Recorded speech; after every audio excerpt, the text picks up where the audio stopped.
You're right, guys. Welcome Yeah. to the latest episode of Muscle Owl Talks. As you can see, in fact, Solomon is back with us. Sully's in the house. How's it going?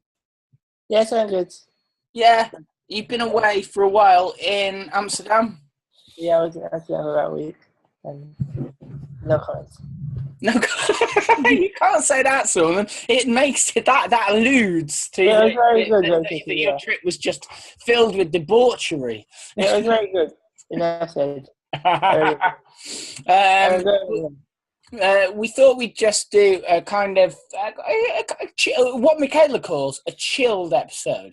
So this, chilled episode. And Michaela, like I said, I like the hat. I like the style that you're rolling with today. This is a chilled episode. What people don't realise is I'm sitting in a woolly hat, a light top, and a pair of shorts. I like every season on today. That's it. That's how you roll. You know. I need to get my woolly hat back on. It's August. People my woolly hats. However, I did have to have everyone model the hats to decide which one was best suited this work. So it took me hats before I got my one. Nice. I like it. First topic for discussion that we thought we'd have a chat about is that, and Michaela, you can lead on this. There's an article in the Telegraph that you chanced upon, which I saw 6 conditions that are as bad as or worse than death. What's this all about? Yeah, so we've had this article from the Telegraph that kind of discusses the research that's been done by actual researchers, so I'm even surprised that has happened. Looking into disability and disabling conditions and what people, ordinary non-disabled people, rate them as. And some of them were rated as either as bad or as worse than death. So it was, if you want to read the full article, it was published in JAMA Internal Medicine, which is a journal I've never read, but apparently this was good enough to get into it. And it's worrying because so much of what was rated as worse than death is what I've experienced in some shape So this or form. is just normal people going, oh, what do you think of this? Oh, yeah, that sounds worse than death. Yeah, I mean, 70% of people... And the Telegraph said that. Yeah, but I mean, I'm relying on BiPAP, and I know Sarah used some form of NIV, and I think Solomon maybe used UGT, I'm not sure. But 70% of people said any reliance on a breathing machine would be worse than death. And that's something that people within the neuromuscular community live with every day. It's really concerning that people think that we're living a life that actually we shouldn't be living. It's worse than death. And it concerns me when I read it. That's crazy. Yeah, I'm just looking through some of the facts here. 70% of respondents named bowel and bladder incontinence, reliance on a breathing machine, and inability to get out of bed as bad or as worse than death. It's like they don't even differentiate between that category. Is it as bad or is it worse? Like one of the two. Yeah, that's a little bit chaotic. What's your overall thoughts on that? 180 people, they surveyed 180 people, aged 60 and older, who had been admitted to a hospital between July 2015 and March 2016. That is one specific hospital. The conditions that they had been admitted for ranged from advanced heart failure to malignant cancer, and they weren't necessarily experiencing physical disability at that point. But yet all of the things that they said were worse than death were physical disability. And even a feeding tube. The reliance on a feeding tube is not worse than death, let me assure you. Exactly. Not relying on a feeding tube might be worse than death, but relying on one is or the feeding tube going wrong. The problems that could come from that. But reliance on a full working feeding tube, from what I'm aware of with people like you and stuff you say about it, sounds like it's a bloody good thing to have in your case. Yeah, I mean, at the minute, because I can't get out of bed, swallowing Freon isn't necessarily the easiest thing to do. When you've got about 400 little balls on your mouth, you can't swallow them without chewing. From a neuromuscular perspective, is there anything that you'd say is worse than death? Which avenue are you going to go here? You're going to go, nothing's worse than death, shut up, or are you going to go down the road of, well, actually, these people ain't never tried crayon? There are days when you're like, what am I? This is not a life. This is an existence. It doesn't make sense. Don't say that. You're giving them thoughts that they're right. I mean, I told you. Yeah, I mean, I've been able to get out of bed since it's been that long. I can't remember. It's either Monday or Tuesday. It's now Friday. I actually think it's Monday. I think the days are all blurring into one right now. My lung feels like it's on fire. But at the same time, there is a life to be had within this, and this is temporary, it will pass. But even if I was stuck in bed and I was threatened with that as a 10-year-old, there are ways and means around it, and there are ways and means of getting away now. Sarah, have you had a read of the article? What are your thoughts? I just think it's really stupid. That's it. It doesn't really make it. It's kind of just asking ignorant people something that they have no idea about. That's basically what it says, because it says... then putting it into a news report to show other ignorant people something that they have no idea about, to almost validate their preconceived, wrong, false perspective and idea, to make them go, wait a minute, this thing that I've thought about but didn't know about, it turns out I might have actually been correct, because these other people who know nothing about it also agree with me. Yeah, because it even says something about, like, patients, they agreed something like that they might have underestimated their ability to adapt, because basically they don't know what they'd feel like. They just imagine that these things would be worse than death. So it's kind of just nonsense. Yeah. I think it's the one thing, though, it's really highlighted the internalized ableism of everyday society.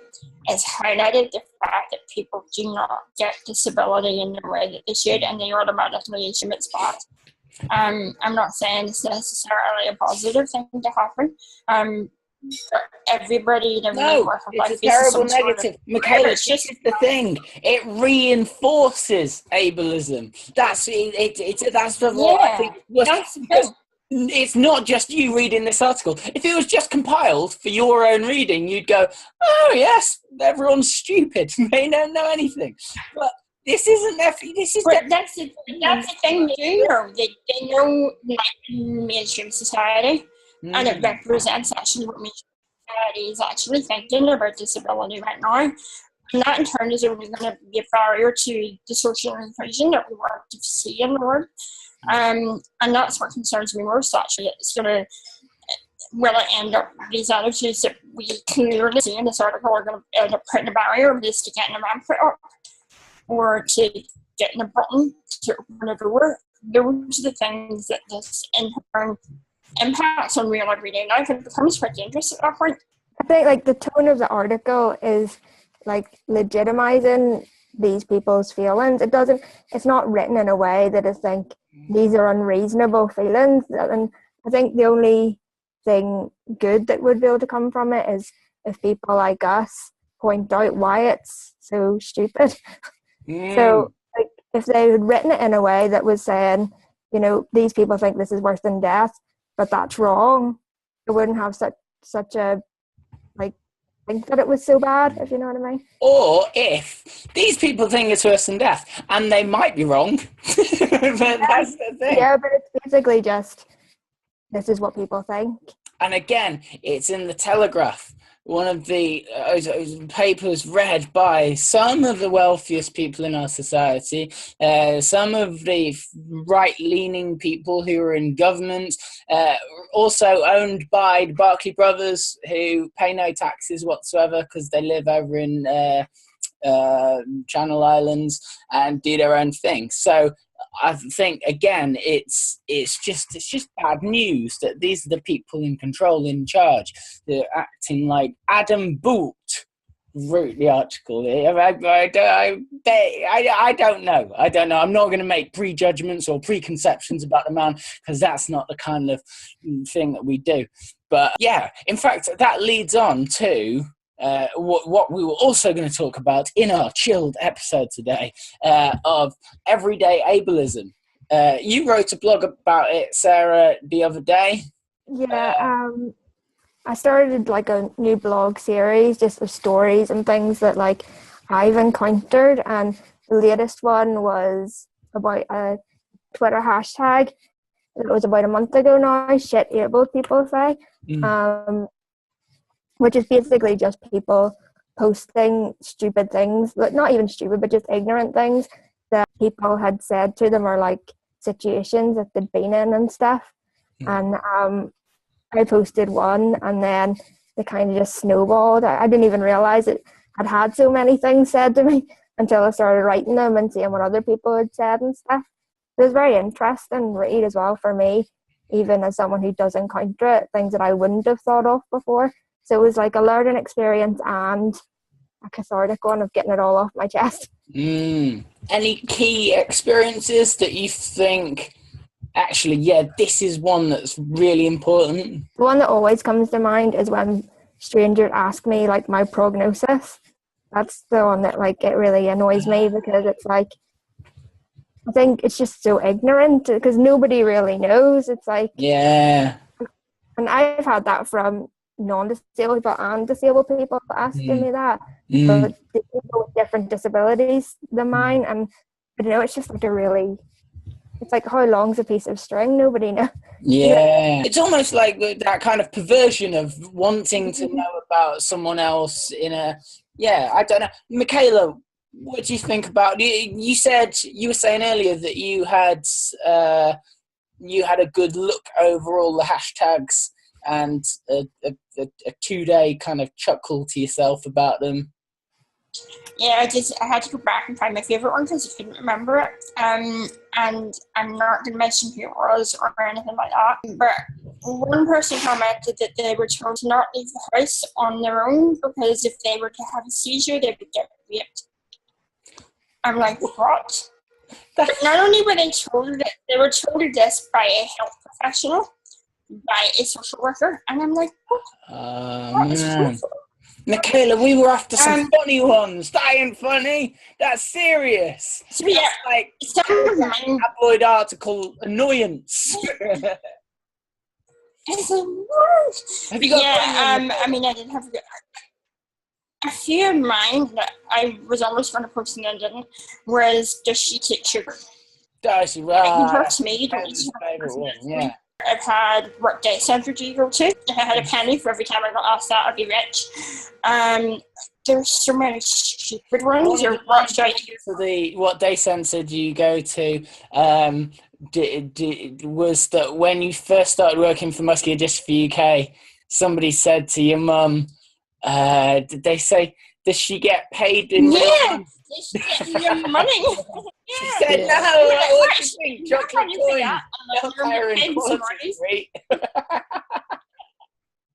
Yeah, I mean, I have to say that actually is probably my favourite one of all time. Is she getting real money? I'm like, yeah. Like, even beyond that, like when I mentioned to somebody that I've done a degree, they fall through the floor, but then when I go and turn and tell them I now have my master's, they're like, what? Really? Where'd you get that from? Yeah. The university, like everybody else, so like those are the little everyday ones that you get all the time, and you end up just develop a learned response, and you give the same response over and over. But that's the thing. I think ableism is such a broad, and we seem to only be in the beginnings of people understanding ableism. It seems so broad. It's almost, it is so 3 or 4 dimensional in the ways that there's scales of, well, it can mean this to this, but then also different levels of this to this, and I kind of think. I mean, it ranges from the absurd, the ludicrously absurd, to stuff that's quite serious for people to misconceive, to like things that people just misconceive that that those normal people wouldn't even ever think that it would be stupid to misconceive it. Do you know what I mean? It's almost like the beyond that. Like when I was saying, it was only the other week when I was speaking to a friend that I hadn't seen in a while, and I was talking. I happened to mention you, Michaela, and I said about, because we were talking about ableism, and I said, it's the idea that, well, I defined it as, ableism is the idea that, someone with a disability doesn't want to be that way, that they want to be cured and they want to be like you, which obviously there's no one hard definition of it, but that's certainly one of the, types of it. And they said to me, oh yeah, I'd never have thought that. I'd always thought that just people who had a disability just wanted it fixed. For me to think that someone who's, he's a high school teacher and quite senior and a very intelligent guy, and you think, oh gosh, okay, so these people don't realize this. It goes right through to even people who are in parts of the community, as you'll sometimes say, Michaela, people who have disabilities but will also be ableist. They're not so much ableist, they're super crips. They're cripples that don't want to be cripples. And I say that with the nicest, most respect. It's a word that the disability community is slowly reclaiming, so don't die shocked that I use the word cripple. I was sitting yesterday, lying here yesterday, and Mum said, what's that about? I was like, it's only for cripples. She knew from her, she was laughing. So I do come up with it just to lighten the mood a bit. But she, if I wanted that reclaiming of the word, is that allied to sort of trying to go down the same lines as race relations, as making ableism into sort of a movement like the racism movement, or like sexism, as some women may be reclaiming words like sluts and other things like that? I think so. Similarities. It's something that a lot of people have resistance to, and people will take offense to words. Semantics matter, and for everybody, they will have their own individual semantics that are okay for them and semantics that are offensive. So I'm always mindful most of the time when I'm in public, I don't use words. Cripple, I'd be very careful about where I place the word disabled, depending on who I'm talking to, and whether I'm a disabled person or a person who is disabled. There were signs change depending on who I'm talking to, but I do think that more and more the disability community are becoming the next civil rights movement, and they're a part of the civil rights movement. And certainly in the US, there's a massive movement going on to really make sure that disabled people have a voice that is heard, but even have a voice to begin with. At the moment, and they're really struggling right now. And we're in a really lucky position in the UK that we do have a voice and that it is heard. Yeah. Solomon, what's ableism mean to you? Just stupid people. I don't know, I can't say that. Because I find you have quite a broad sort of allowance of different communities you'll push yourself into, and people you connect with and everything, and I feel like you're quite liberal with your allowance of ableism and everything, but at the same time I know that I know from your experiences that you are subjected to it quite a lot. Like, you've got a lot of anecdotes. Quite a lot of things that happened to me, that I got people come up to me and just start touching me, say, oh, you're very, very, tap me on the head. It's the most irritating thing. First of all, don't touch me, you're a wanker. Secondly, it's something that people do. It's subconsciously. I think all it comes down to is the fact that 43% of people in the UK, they don't know a disabled person personally. I think there are people. I'm guessing those statistics are quite outdated, but I think the fact of the matter is I don't think there's enough people that actually know a person with a disability. And that's part of the challenge, is that as a disabled community, we need to be a lot more active in society, a lot more, able just to go and say hello to anyone. I'm not saying say hello to an axe murderer, and I'm just saying that it's quite important to push ourselves outside of our own comfort zones and meet different communities. And actually, so that's all for episode 9 of Muscle Owl Talks. The second half of that chat will appear as episode 10, so make sure you tune in. That will be out later in the week. Thank you for watching. If you enjoyed, give us a like on Facebook. You can also find us on YouTube. And as always, feel free to get in touch. See you soon.